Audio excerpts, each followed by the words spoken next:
All right, co-anglers, hope you're ready for another episode of the Co-Angle. We're going to talk about how much it costs you to fish a BFL as a co-angler. You kind of got to get an idea of how much it's going to cost, so then it's not as big of a burden on you, especially when you don't cash a check and then you're driving home and you're feeling shitty because you spent all that money, and at least you knew you were going to spend that money. Don't count on cashing checks, but man, cashing checks is good. So let's get into it. First off, you got to pay a $50 membership to FLW for a competitor membership. What that gets you is a magazine, hat, lures, whatever, but it gets you into the tournaments. It allows you to sign up for the tournaments. So let's break that down into the 5 qualifying tournaments in your division, in a division, and that's $10 a piece. So right there you got $10. Then you throw in the entry fee. Now let's just say this is a regular qualifying tournament, one of the first 4 tournaments, $115. And let's say you're fishing in your own state. So for example, Illinois is $15 for your fishing license. So you don't have to add that in, but if you're fishing in a tournament, say on a river that hits 3 different states, you might have to buy a fishing license for, say, Kentucky, Tennessee, and have your Illinois fishing license. So just be aware of that. Make sure you have that money budgeted also. Check out how much it's going to be and bring that money. But so you got your entry fee paid, you got your fishing license, you're already registered with FLW, so then you got to throw in the gas money to get there and back. And if you're driving by yourself, say you're going 100 miles, you're going to spend about $40, maybe less with gas prices right now, but around $30-$40 to get there and back.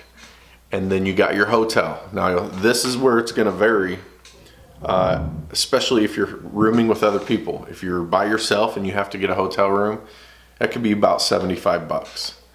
If you are rooming with other people or you're sleeping in the back of your truck at a campground, $10 or $15.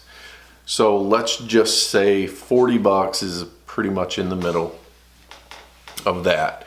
So $40, then you're gonna need your food.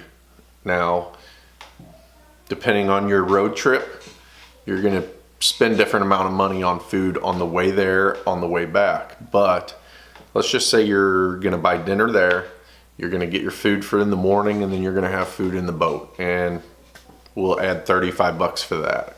I eat a lot in the boat. I usually bring something that my boater can eat because I bring so much food. So 35, maybe even $40. I don't know. I need my coffee, I need my soda and my water and my Lucky candy bars and whatever. But so then what else? We're not even gonna add in gear and lures and raffle tickets when you get to the pre-meeting and what other? That's about it. So, now this is a sticky hot subject that I don't even want to touch on right now, but budget money for your boater. And I'm gonna suggest, now you can do whatever you want. I think it's disrespectful if you don't give your boater some money, just because you're privileged enough to be able to enter these tournaments because these people have these boats there. Doesn't matter if they run 100 miles or if they run 2 miles and just troll all day. It doesn't matter. Be a little respectful. Have a number in your mind. I would say $30 or $40. I give $40 before the tournament even starts, so then our relationship on the water is not going to affect the amount of money I give him. Now, if he's I'm not even getting into that.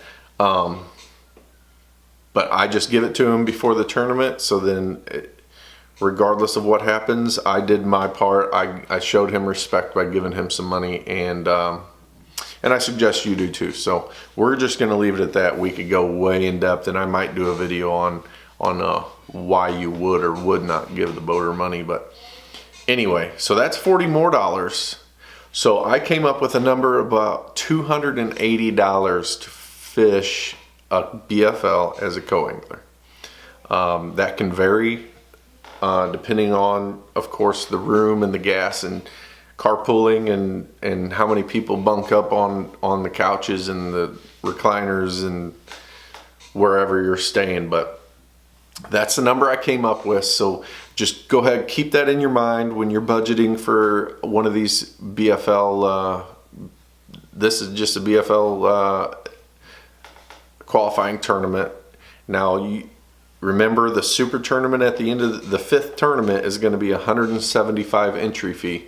So you're going to have to budget that extra money in. But I hope this helps you. I hope you get a little better grasp, if you're new to the BFL game, of how much you're going to need to enter a BFL. And please like it, share, subscribe. Hit me up with a comment and tell me your thoughts on whatever. Hopefully it's not too many comments about money for the boater. So I will see you out there, and good luck.